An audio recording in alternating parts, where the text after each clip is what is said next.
Have you ever noticed that the smartest rarely rise to power, and that when they do, they're quickly crushed by someone bolder, louder, more convinced? That's right. Politics is guided by reality, not ideals. And reality has an uncomfortable truth. Stupidity, when packaged with confidence and repetition, wins more hearts than lucidity. It's uncomfortable to admit, but Machiavelli knew the end justifies the means. And in the real world, the means can be precisely ignorance transformed into a spectacle. People don't follow those who explain in detail. They follow those who offer short sentences, easy certainties, and an enemy to hate. Better to be feared than loved? Yes. But for many leaders, it's even better to be heard, even if they only spew platitudes. Think about your work, your city, the politics you follow. How many times have you seen incompetent people occupying leadership positions while overqualified people were ignored? This isn't a coincidence. It's a strategy. The calculated use of force isn't just physical, it's psychological. It's the manipulation of perception, the appearance of virtue that masks emptiness. This is how stupidity, far from being weakness, becomes a tool. And this is where the game gets perverse. Entire structures have been built to favor the least capable. Environments lacking transparency, lacking real accountability, foster leaders who survive solely on rhetoric. Fortune, capricious as ever, tends to smile on those who dare to simplify, not on those who dare to think. It's a cruel paradox. The more someone knows, the more insecure they seem. The less they know, the more convincing they sound. The question is, are you ready to face this truth without deceiving yourself? Because there are only two paths. Either you continue believing in the illusion that the most competent always wins, and you will be manipulated. Or you learn, as Machiavelli taught, to look at the game without filters, understanding that ignorance can be a weapon and that only strategic lucidity prevents it from being used against you. Machiavelli has always been misunderstood because he dared to say out loud what everyone feels but pretends not to see. Power was never guided by ideals, but by stark reality. He observed princes and rulers as one dissecting an organism without being enchanted by their rhetoric, attentive only to the actual movement of the pieces. The so-called politics guided by reality, not by ideals, arises precisely from this perception. Those who govern cannot afford to live in fairy tales. It's nice to talk about absolute justice, but a leader who doesn't understand real human nature, with its weaknesses, interests, and fears, is devoured in a matter of months. It's like a doctor who prefers poetry to science. It may sound inspiring, but it saves no one. What's striking is that this reasoning hasn't aged. Just look at any current election and realize that the most virtuous rarely win. The winner is the one who masters the narrative, who understands the game of perceptions, who makes calculated use of force when necessary while simultaneously maintaining a veneer of virtue to avoid being hated. It's the old maxim, better to be feared than loved, but always avoid being hated. A ruler who inspires controlled fear sets clear limits, but one who inspires hatred is doomed to fall. It's curious to note how CEOs, politicians, and even religious leaders end up relying on this same principle, even without citing Machiavelli. The attentive reader might think, but isn't that unfair? Shouldn't the one with the most preparation win? Well, therein lies the shock. Reality shows that technical preparation is only part of the equation, and often not even the most important. A leader with his own loyal armies may be mediocre in technique, yet maintains his throne. A brilliant but naive genius becomes easy prey. Think of revolutionary leaders who dominated hearts, but were overthrown by cold and calculating alliances. Virtue and fortune, as Machiavelli said, must go hand in hand, skill and opportunity. Whoever bets on only one of these sides loses. In the corporate environment, this principle is even more evident. How many times have you seen a less competent colleague take on a leadership position simply because they knew how to sell themselves better? They appeared clear, exuded confidence, and appeared strong, even if their background was shallow. This is politics guided by reality, not ideals. And the most disturbing thing is that rather than punishing this behavior, the system rewards it. Companies value those who make quick decisions, even risky ones, more than those who present in-depth but nuanced reports. The world prefers false certainties to intelligent doubts. If you feel indignant about this logic, know that you're already one step ahead, because indignation proves that there's still an inner calling to balance power and conscience. However, even this indignation needs to be channeled strategically. It's no use simply criticizing those who play the game. You have to learn to play it without losing your own soul. Machiavelli didn't ask the prince to be inhumane, only to be lucid. The end justifies the means when survival is at stake. And understanding this opens the way to the next point, the strange supremacy of appearance over substance, where often being is less important than appearing. In Machiavelli's view, the appearance of virtue is often worth more than the virtue itself. This may sound cruel, but anyone who observes the game of life knows it's true. How many times has someone with profound knowledge been ignored while someone more superficial was applauded simply because they conveyed confidence? Politics guided by reality, not ideals, shows that being competent isn't enough. One must also appear to be. A leader who displays confidence, a firm stance, and clarity of speech is perceived as trustworthy, even if internally full of doubts. One who displays too much nuance comes across as indecisive. On the chessboard of power, the image projected determines who moves the pieces. This principle isn't limited to government officials. Think about job interviews. Often, the one who wins the job isn't the candidate with the strongest resume, but the one who looks you in the eye, speaks with conviction, and conveys authority. It's the famous selling yourself. The appearance of virtue acts like armor. Even when results haven't yet appeared, perceived confidence leads others to believe in your character. The calculated use of force, in this case, is psychological. Controlling your tone of voice, mastering your body language, knowing when to remain silent and when to speak.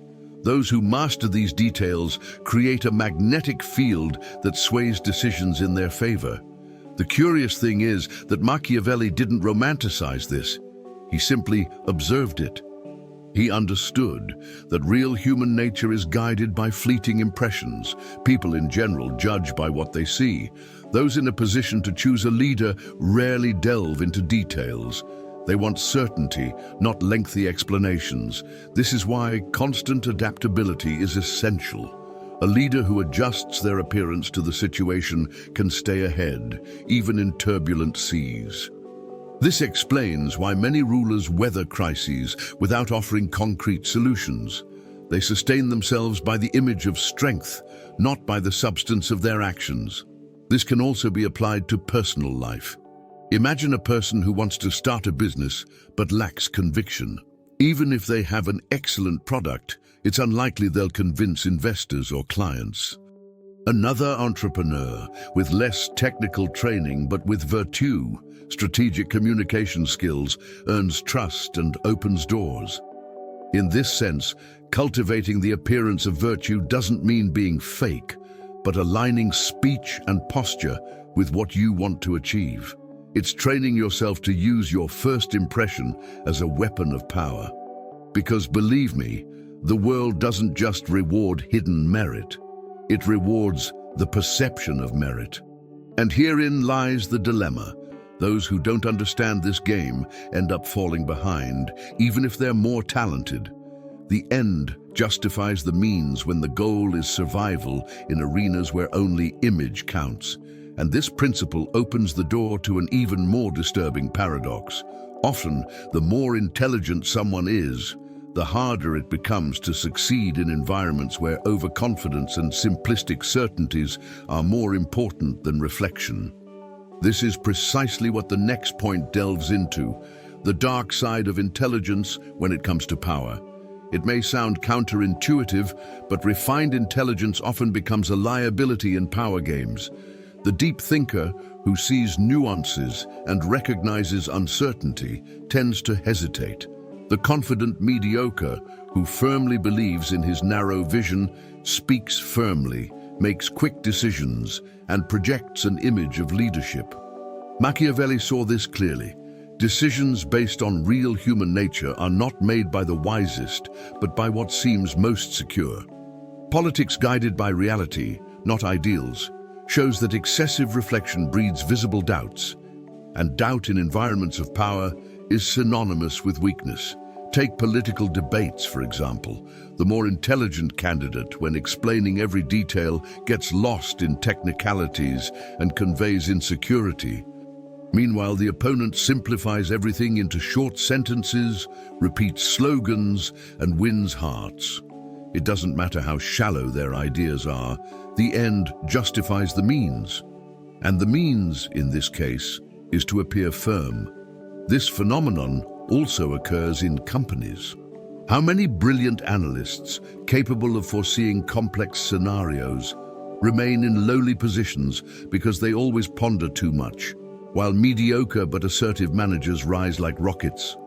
Virtue and fortune seem to smile more on those who dare to simplify. And it's not just about politics or business.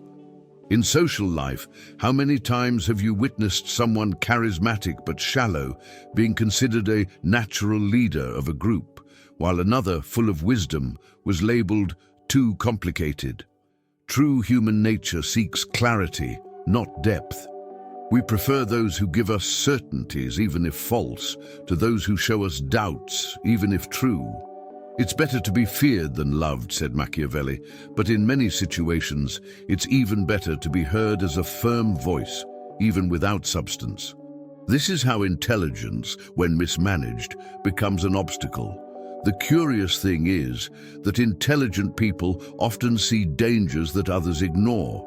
This breeds prudence, and excessive prudence paralyzes. It's like a chess player who calculates 20 moves ahead, but loses to an opponent who only sees 3 and makes the move confidently. The calculated use of force in this scenario is not physical, but psychological. It is the boldness to act even without all guarantees. Machiavelli would say that constant adaptability is more valuable than excessive reflection. After all, fortune favors the bold, not the hesitant. Therefore, intelligent people who wish to survive the power game must learn to wear a strategic mask. This doesn't mean abandoning depth, but deciding when to show it. It's aligning virtue, practical skill, with fortuna, the right opportunity. Those who don't understand this logic end up being eclipsed by the confident mediocre. And this is where the next point connects. When we combine this dynamic with a well-known psychological phenomenon today, the Dunning-Kruger effect, we see how perceived self-confidence turns into a crown on empty heads. The so-called Dunning-Kruger effect is almost the modern translation of what Machiavelli already knew.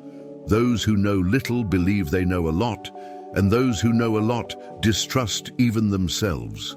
The ignorant, full of conviction, speak firmly and gain followers.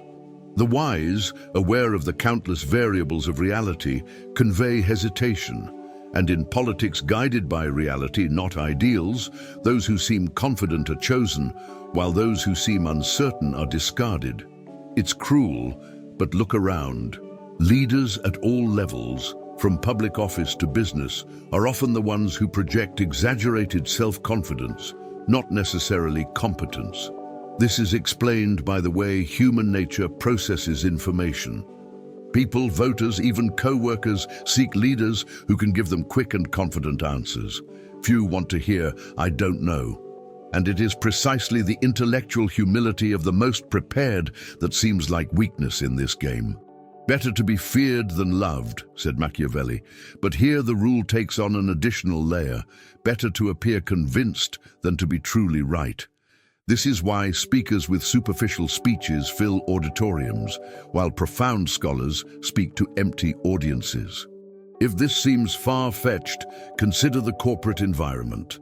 A manager who speaks with absolute certainty about a project, even without all the data, exudes confidence and is seen as a natural leader. Meanwhile, an analyst who exposes risks and presents nuances is seen as pessimistic or stuck. Politics guided by reality shows that, in this context, the end justifies the means. Feigning security becomes a tool of power. It's the calculated use of force, not physical, but rhetorical. Here, loyal armies are formed not with weapons, but with short phrases and convictions, repeated until they become dogma. The Dunning-Kruger effect also fuels polarization. Those who know little become unshakable in their certainties, incapable of listening to opposing opinions. Meanwhile, those who know too much relativize, ponder, and end up being seen as indecisive. Virtue and fortune favor those who dare to simplify.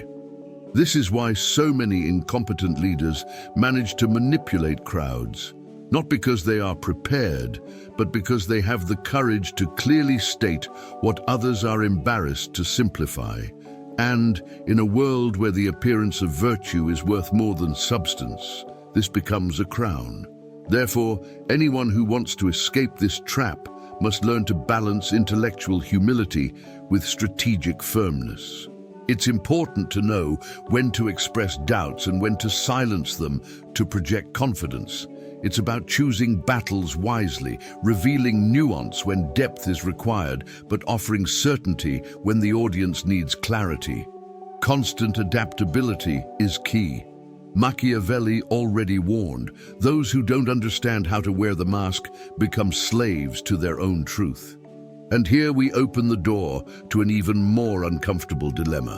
When morality and power clash, which one truly prevails? Few subjects are as disturbing as the tension between morality and power. Machiavelli, in his boldness, was blunt. Those who wish to remain in power cannot be so naive as to believe they will always act according to high moral standards. Politics guided by reality, not ideals, shows that often being too good is a recipe for being swallowed. True human nature does not reward pure goodness. It bows to force, calculation, and authority. It is not that morality should be discarded, but rather that, in certain situations, it becomes an obstacle. The prince must, if necessary, learn not to be good. This reasoning echoes in every corner of modern life. Consider a corporate environment. How often does the most honest employee, who follows all the rules, end up being overtaken by the colleague who knows how to manipulate appearances?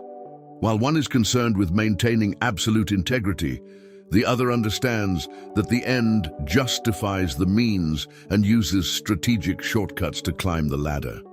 The latter may not be loved, but they earn respect or even fear. As Machiavelli reminded us, it's better to be feared than loved, as long as one avoids being hated. Morality alone cannot sustain a throne. This doesn't mean embracing indiscriminate cruelty. Quite the contrary, Machiavelli spoke of the calculated use of force. In other words, knowing when to break the rules to preserve something greater. If a leader refuses to be tough at a critical moment, he may lose the support of his own loyal armies, handing power to a less scrupulous rival. On the other hand, acting violently without strategy generates hatred, and hatred is corrosive. The key is to act outside of traditional morality only when it guarantees survival. Virtue here is not kindness, but the ability to discern the right moment. The moral dilemma is also reflected in personal relationships. Who hasn't seen an overly generous person exploited by friends or partners? Absolute kindness, without calculation, leaves room for manipulation. Avoiding being hated doesn't mean giving up limits. It means establishing firm boundaries that protect one's own space. In other words, even in one's private life, politics is guided by reality. It's not about abandoning morality, but about not being held hostage by it. Being too kind without strategy is an invitation to be used. And here's the most disturbing point. Society often condemns those who act Machiavellianly, but in practice, it rewards precisely this behavior. Just look at who reaches the highest positions. How many saints have you seen in power? Indeed, this contradiction leads us to see something even deeper. The structures of the world often not only allow, but encourage incompetence and manipulation. And this paves the way for the next point, when the entire system seems designed so that the least prepared remain in charge. Machiavelli already intuited that the environment in which power is exercised shapes individual virtue as much as it does individual virtue. Politics guided by reality, not ideals, shows that certain systems not only allow but reward incompetence. Environments lacking transparency, with delayed or distorted feedback, serve as fertile ground for mediocre leaders to flourish. Where there are no firm controls, where checks and balances are fragile, the appearance of virtue outweighs the substance. Real human nature adapts. If not held accountable for concrete results, it learns to survive through the mask. This is how high-ranking positions become filled with empty speeches and little delivery. Think of public agencies without oversight, family businesses where power is inherited, not earned, or even social groups where information circulates asymmetrically. In all these scenarios, the end justifies the means for those who wish to remain in power, manipulating perceptions, playing on the ignorance of others, and sustaining themselves through narrative. Better to be feared than loved in these cases. It's almost a commandment. The incompetent shields themselves with intimidation while maintaining the illusion of virtue to avoid being hated. And since there is no objective accountability, their mask is never removed. A clear example of this can be found in gigantic companies. At many hierarchical levels, real results are lost in bureaucracy. The incompetent leader survives because his superiors fail to measure his direct impact. He creates grandiose reports, talks about vague goals, and relies on the blind loyalty of his own loyal armies, teams that depend on him to stay in the game. In this ecosystem, decisions based on real human nature, such as promoting allies, punishing opponents, and avoiding transparency, ensure that mediocrity is perpetuated. Virtue and fortune here seem to favor disguise, not merit. It's no different in politics. Poorly structured electoral systems, where voting is guided more by propaganda than results, create a cycle of chronic incompetence. The calculated use of force in this context is not physical, but rhetorical and symbolic, creating external enemies, polarizing groups, and offering simplistic certainties. Those who try to introduce nuances lose. Those who foster the illusion of clarity win. The system, instead of correcting, reinforces the rise of the least prepared. Constant adaptability in this scenario lies not with the people, but with the incompetent who learn to survive the game and multiply. This phenomenon repeats itself even in personal relationships or small teams. When there's no clarity, when rules are lax, someone will always emerge who occupies the space through loud talk, not substance. And others, out of fear of confrontation or a belief in the appearance of virtue, accept it. It's almost like a collective reflex. If no one exposes incompetence, it becomes the norm. And when it becomes the norm, it becomes difficult to distinguish the fake leader from the real one. Which leads us to a disturbing question. If these environments breed incompetence, what tactics do mediocre leaders use to stay there, even when exposed? When substance is weak, strategy must be strong. Machiavelli observed that unprepared leaders resort to artifices, that divert attention from their own incompetence. Politics guided by reality, not ideals, shows that maintaining power requires much more theatre than technique. And in this theatre, the first tactic is the creation of enemies, external or internal. By projecting an us versus them approach, the mediocre leader keeps his own loyal armies united around a cause that disguises his fragility. Better to be feared than loved, in this case serves as an antidote to lack of merit. Another common tactic is polarization.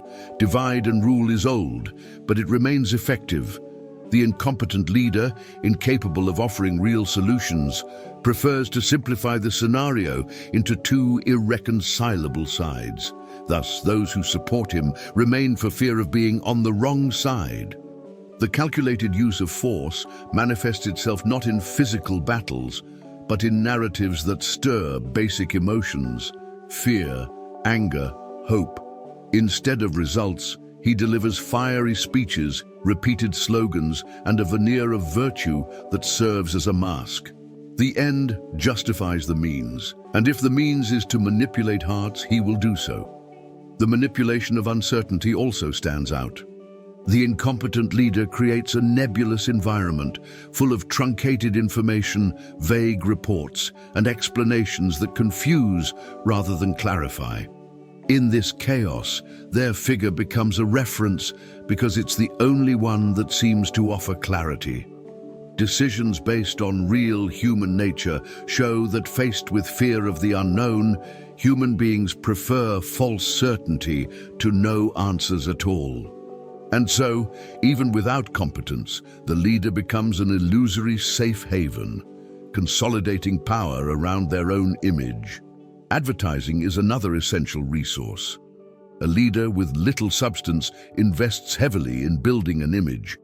It's like a company that spends more on marketing than on the product. While real results aren't forthcoming, advertising ensures that the appearance of virtue remains intact. In this game, fortune favors those who know how to manipulate perceptions. Consider how many public figures live off catchphrases, symbolic gestures, and grandiose speeches, but when the time comes to act, they prove incapable. Yet, they hold on to power because the narrative sustains their position. Finally, there's the resource of repetition. Simplifying speech and repeating it tirelessly creates the illusion of truth. It's a technique used from ancient Rome to modern political campaigns. Those who repeat with conviction, even if it's a lie, end up engraving their version in people's hearts. The incompetent know this and apply it masterfully. And it's precisely here that the greatest provocation arises. If the less prepared use these weapons to stay on top, how can we, as a society or as individuals, resist and mitigate this phenomenon without being swallowed up by the illusion? Machiavelli never said that people should surrender to incompetence. On the contrary, his analysis was always an invitation to lucidity. If politics is guided by reality, not ideals, the way to resist is to accept this reality and then transform it. The first weapon is intellectual humility, recognizing that no one knows everything and that overconfidence can be as dangerous as ignorance. The end justifies the means when the means is to cultivate one's own mind against illusions. Books on philosophy, critical history, and psychology are sharper tools than any empty rhetoric. Those who read, for example, Machiavelli's The Prince alongside Byung-Chul Han's The Burnout Society, begin to see hidden patterns that most ignore. Another pillar of resistance is media literacy. In a world where incompetent leaders manipulate perceptions, learning to distinguish appearances of virtue from real substance is a matter of survival. This means not being swayed by tone of voice or exaggerated confidence, but looking at the facts, concrete results, practical decisions, and transparent data. In everyday life, this even applies to relationships. It's not enough to rely on pretty words. You need to observe behaviors. It's better to be feared than loved, which may be beneficial for leaders, but for us citizens, the rule should be better to be lucid than manipulated. Strong institutions also act as barriers against incompetence. Environments where accountability, diverse perspectives, and constant scrutiny limit the opportunities for mediocre individuals to survive on mere surface. In the workplace, this can mean creating clear feedback systems and objective measurement of results. In politics, it can mean demanding transparency, independent audits, and social oversight. The calculated use of force in this context is not violence, but strategic insistence, pressuring, questioning, and not remaining silent in the face of fragile narratives. Virtue and fortune favor those who dare to demand action. On a personal level, resistance also means strengthening yourself emotionally. Insecure people are easy targets for manipulative leaders. Individuals who cultivate self-awareness, firm boundaries, and constant adaptability don't let themselves be swayed by facile rhetoric. Practices like meditation, reflective writing, and even therapy come into play here. It's no coincidence that great spiritual leaders and philosophers have always argued that those who don't master themselves end up being dominated by others. Decisions based on true human nature begin at home. When you understand your own emotional triggers, no one will use them against you. And above all, resistance requires the courage to see what many prefer to ignore. It's more comfortable to believe that those who rise to power are always the most prepared. But the truth is different. Often it's those who play the game of appearances best. Recognizing this doesn't mean giving up, but arming ourselves with lucidity. And it is at this point that the circle closes. We return to Machiavelli's cold, realistic gaze, which asks us not to hate politics, but to understand it, because only those who understand the game can play it differently. And perhaps this is the key to transforming not only power, but also the way we live. You've realized that the power game isn't about who's smarter, fairer, or better prepared. It's about who understands politics guided by reality, not ideals. The incompetent already know this and use this weapon against you every day. The question is, how long will you continue to be fooled by the appearance of virtue? How many times have you kept quiet to avoid appearing too harsh? How many times have you given up what was yours because you believed being good would be enough?